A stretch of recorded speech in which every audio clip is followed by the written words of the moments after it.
What's up, guys? This is Andy here. I just want to do an explanation, or at least my opinion, on different deck shapes. I was originally going to go through a bunch of deck brands, but for the most part, some brands are made with a little better quality, but a deck is a deck. The most important part about a deck is the shape, and not one shape is better than another shape. It's really about personal preference and what you're using it for. And these are my three main setups. These are pretty much the only fingerboards I use. I do use one more than anything else, but it's for a certain style, and that's pretty much all I do at the moment. But first I'll go over it. This is a low mold fingerboard with lower kicks, low medium kicks, so not super low kicks, but the concave is low. It's kind of hard to see with the grip tape on, but you can see a low concave.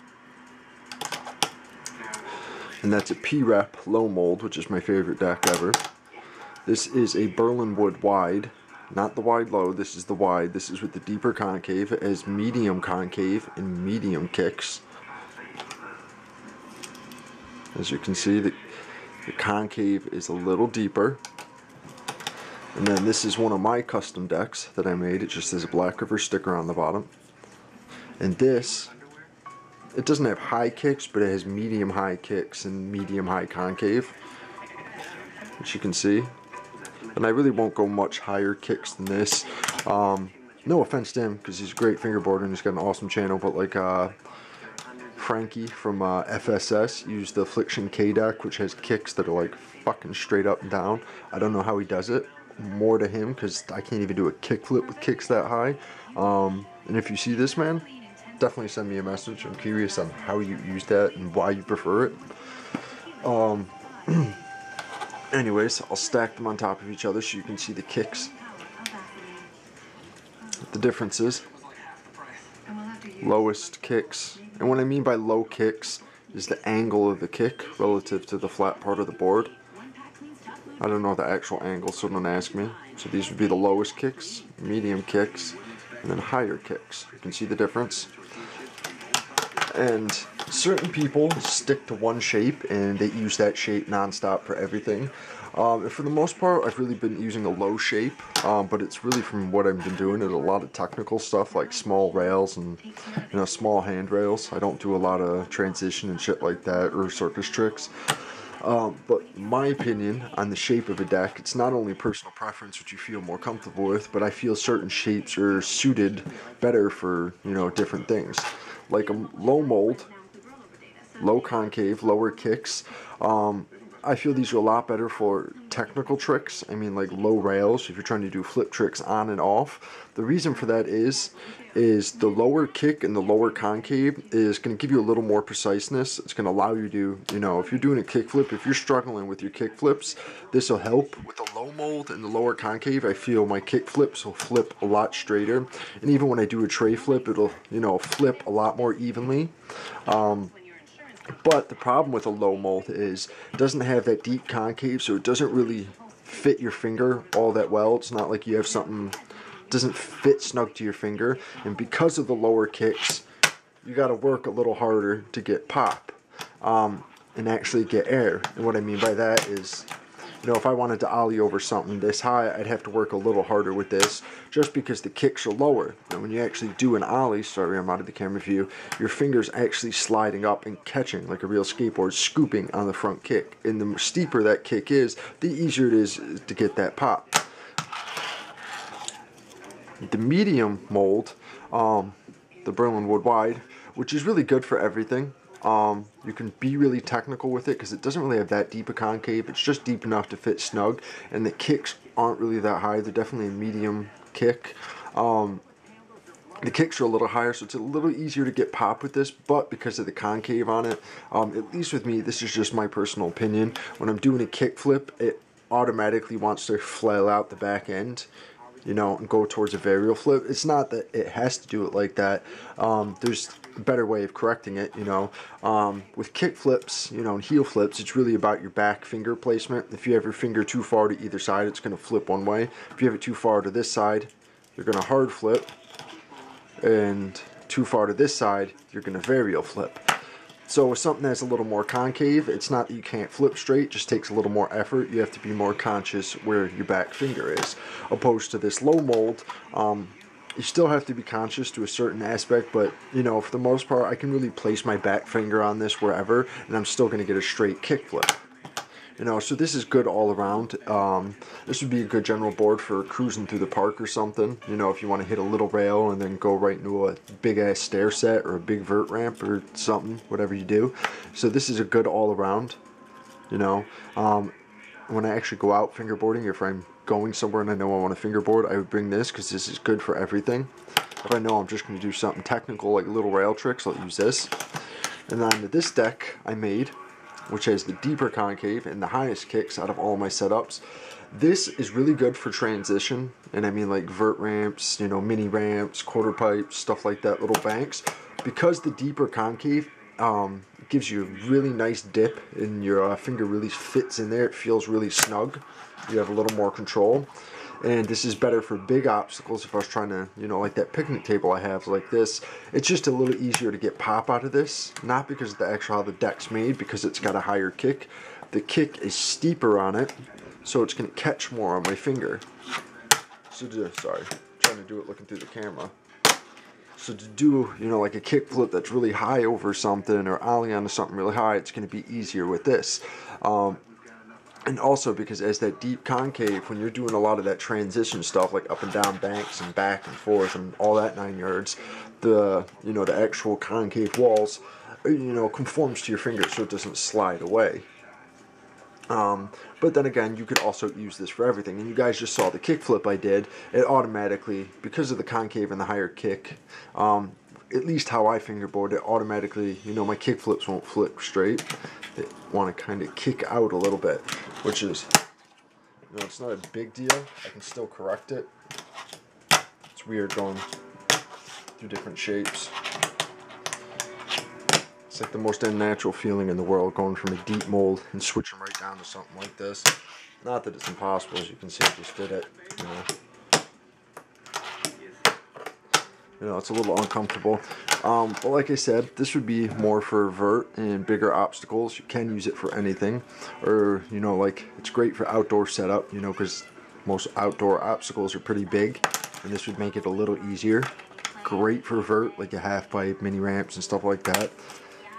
Medium mold is good for all around pretty much anything. I know you can use it on vert, and you can use it on technical stuff. And in my opinion, is really just good for little handrails and little boxes and planners. You know, you can still do, you know, pretty much anything with it. It's really just personal preference. But that's pretty much all I use. If I know I'm going to be cruising around doing a little bit of everything, and you'll see in some of my filming, if I'm going between, you know, like a handrail to a ramp, or, you know, like a quarter pipe or something, I'll be using this. If I'm just hitting my little low handrail, I'm definitely going to be using this. If I'm using a big obstacle like the mega ramp I built, or, you know, I'm trying to gap to that top fence rail on my quarter pipe or something big, I would definitely use this.